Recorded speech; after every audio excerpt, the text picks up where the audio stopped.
Well, I went to UE in Barbados and I needed transport basically to get to college. And I went to courts and I got this repossessed bike. It was a mountain bike.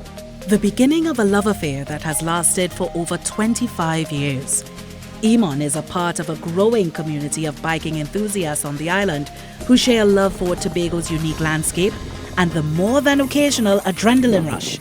Since 2018, Eamon and his team has organized an exhilarating race called MTB Madness.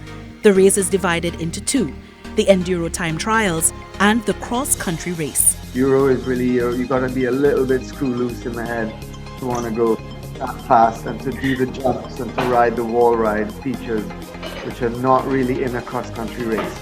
During the COVID-19 pandemic, Eamon noticed that many young boys in his community were having challenges as formal teaching moved to online platforms.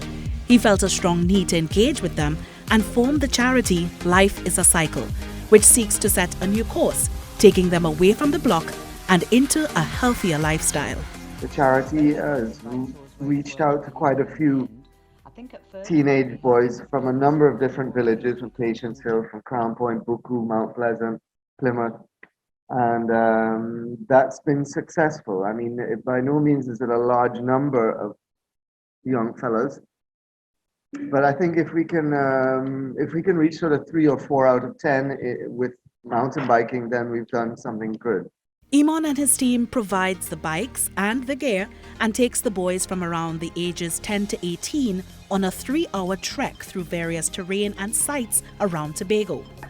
They've often never been to the places we ride. We'll go to waterfalls, we'll go to isolated beaches, and they've grown up in Tobago and absolutely never been there. So that's a good place for them. They leave smiling. They may come with a kind of strups on their face, but they leave smiling. He believes that cycling can change lives and that children and young people can be rehabilitated through this means, and proposes the inclusion of cycling into the sporting curriculum of youth correctional facilities and schools.